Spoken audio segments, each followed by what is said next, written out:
नमस्कार दोस्तों, स्वागत है आप लोगों का हमारे आचार्य जागेंद्र मिश्रा चैनल में। नवरात्रि में खाना है आपको 3 चीज। दोस्तों, चैत्र नवरात्रि की हार्दिक शुभकामनाएं।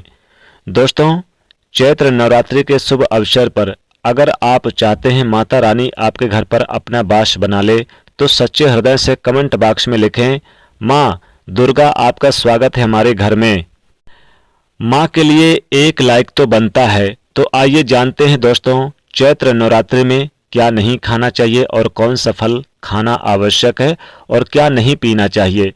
आज हम विस्तार से आपको बताएंगे दोस्तों। शास्त्रों के अनुसार बताए गए व्रत चाहे किसी भी प्रकार के क्यों ना हो, उनसे जुड़े पालनों का नियम करना अति आवश्यक माना जाता है, क्योंकि जो मन के मुताबिक किया जाए वो संघर्ष नहीं कहलाता। कहा जाता है कि मनोकामनाओं को पूर्ण करने के लिए थोड़ा सा संघर्ष यानी कि तपस्या तो करनी ही पड़ती है। इसलिए ऐसी मान्यता है कि व्रत को पूर्ण विधि विधान से किया जाना चाहिए, तब आपके व्रत का पूर्ण लाभ फल मिलता है, आपके सभी मनोकामना पूर्ण हो जाते हैं।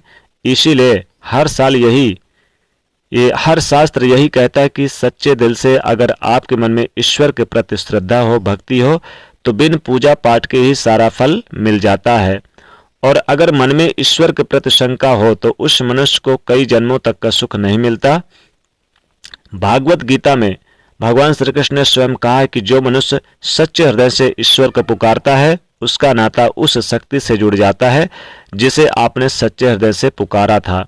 इसलिए भगवान भी कहते हैं कि सच्चे हृदय से ही ईश्वर को पुकारने चाहिए तो आपकी हर मनोकामना पूरी होती है। कई लोग ऐसे हैं जो भगवान के सामने घंटों पूजा पाठ करते हैं तथा रोते हैं, फिर भी भगवान उनकी कभी नहीं सुनते। दरअसल जब आप सच्चे मन से ईश्वर को पुकारते ही नहीं हैं तो भला वो आपकी पुकार को कैसे सुनेंगे। दोस्तों, ये तो थी वो बातें जो भक्त और भगवान के बीच की है। अब हम आपको बताते हैं नवरात्रि के दौरान क्या नहीं खाना चाहिए और क्या खाना चाहिए, साथ ही क्या पीना चाहिए और कौन सा फल खाने से व्रत संपूर्ण और सफल हो जाता है। दोस्तों, हमारे चैनल को भी सब्सक्राइब जरूर करें और इस बेल आइकन को दबाना ना भूलें। तो आइए शुरू करते हैं दोस्तों। चैत्र नवरात्रि के दिन सेव जरूर खाना चाहिए, साथ ही सीताफल भी जरूर खाना चाहिए। केला, अमरूद वगैरह खा लेना चाहिए, साथ ही आप अनार खा लें। लाल वाला अंगूर मिल जाए या फिर हरा वाला अंगूर मिल जाए, इनका सेवन जरूर कर लें। शास्त्रों में बताया जाता है कि भगवान के भोग में सेव आदि जरूर अर्पित करना चाहिए, खासकर लाल फल अगर हो तो अति उत्तम है। अगर आप व्रत रख रहे हैं तो आपको सेव जरूर खाना चाहिए इस दिन। केला, पपीता खाना चाहिए, तरबूज खाना चाहिए, मीठे अंगूर खाने चाहिए, लाल हो या फिर हरे वाले इस दिन जरूर खाना चाहिए। लाल वाला अंगूर मिल जाए तो अति उत्तम है। इन फलों से व्रतधारी को शक्ति मिलती है, एनर्जी मिलती है और व्रत भी संपूर्ण हो जाता है। शास्त्रों में बताया जाता है कि नवरात्रि के दिनों में सीताफल जरूर खाना चाहिए। सीताफल खाने से 10 ऐसी बीमारियां हैं जो खत्म होती है और माता दुर्गा का आशीर्वाद मिलता है। माना जाता है कि नवरात्रि के दिनों में सीताफल घर में प्रवेश होना बड़ा शुभ माना गया है। सीताफल खाने से नवरात्रि का व्रत सफल हो जाता है, क्योंकि इसमें माता सीता का आशीर्वाद मिला हुआ होता है। नवरात्रि के दौरान इसे जो भी खाता है उससे दुखों का सामना नहीं करना पड़ता।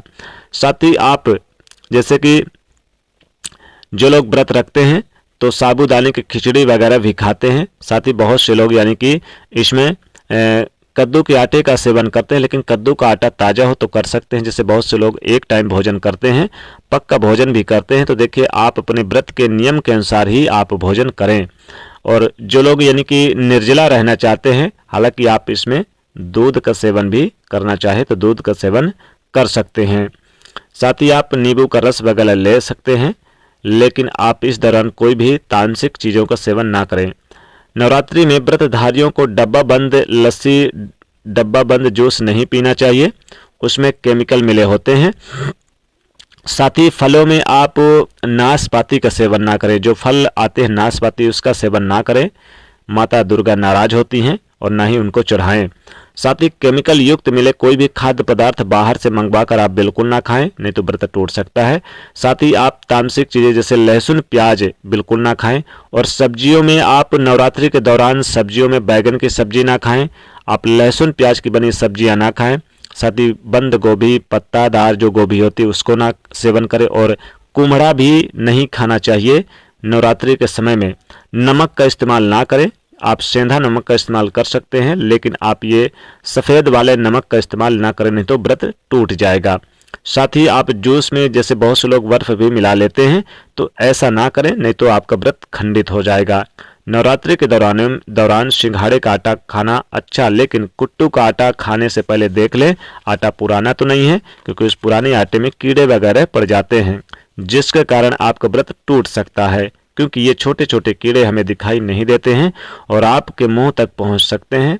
ऐसा आटा खाना मतलब कीड़े मकोड़े खाना, मांस खाने के बराबर माना जाता है और व्रत खंडित हो जाता है। दोस्तों, नवरात्रि के दौरान आप यानी कि शाम के समय खाने में दही ले सकते हैं, या फिर आप सुबह भी ले सकते हैं, दोपहर भी ले सकते हैं।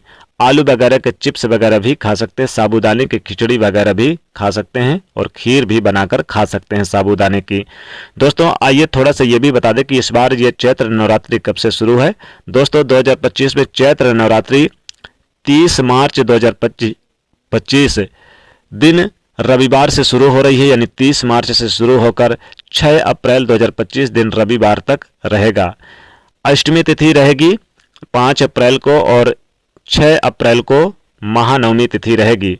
तो इस दौरान क्या खाना चाहिए क्या नहीं खाना चाहिए, यही हम आपको बता रहे हैं ताकि आप सावधान रहें। कई सब्जियां तो ऐसी होती है जो नवरात्रि के दौरान भोजन में शामिल नहीं करना चाहिए, जैसे कि आप लहसुन प्याज तो ना खाएं, साथ ही साथ आप बैगन की सब्जी ना खाएं, बंद गोभी कुम्हड़ा वगैरह ये चीज़ें बिल्कुल ना खाएं। साथ ही शिमला मिर्च भी नहीं खाना चाहिए। साथ ही साथ आपको कई ऐसी सब्जियां जो खाने से आपको एनर्जी मिलेगी, जैसे इस समय आप खीरा खा सकते हैं, खीरा खाना अच्छी बात है। साथ ही लौकी का सेवन कर सकते हैं इस दौरान आप, और दूध पी सकते हैं जो आपको ताकत देगा, एनर्जी देगा। साथ ही लौकी का सेवन कर सकते हैं और खीरा भी खा सकते हैं। और देखिए, इसमें आपको एक चीज़ और है, इसमें आप फूल वाली गोभी यानी जिसको गोभी कहते हैं उसका भी सेवन ना करें, और नमक डालकर कोई भी चीज़ बनाकर ना खाएं। पेट भर भर के भी नहीं खाना चाहिए, नहीं तो व्रत टूट सकता है, इसका कोई फायदा नहीं होगा। थोड़ा थोड़ा खा सकते हैं। नवरात्रि के 9 दिनों तक आदि शक्ति माता दुर्गा को समर्पित होते हैं। नवरात्रि के 9 दिन माता रानी के 9 अलग अलग स्वरूपों का पूजन किया जाता है। नवरात्रि के 9 दिनों में माता को अलग अलग स्वरूप के हिसाब से अलग अलग पुष्प, अलग अलग भोग अर्पित किए जाते हैं, लेकिन साथ ही साथ कुछ चीज़ें ऐसी हैं जिन्हें अर्पित नहीं करना चाहिए, जैसे कि तुलसी है, हल्दी वगैरह आप इन्हें अर्पित ना करें। कोई भी टूटी फूटी श्रृंगार की वस्तुएं भी अर्पित ना करें। तो ये चीज़ें आपको विशेष ध्यान रखनी है। तो दोस्तों, आशा ही नहीं पूर्ण विश्वास है कि ये जो जानकारी हमने बताई है आपको बहुत पसंद आई है।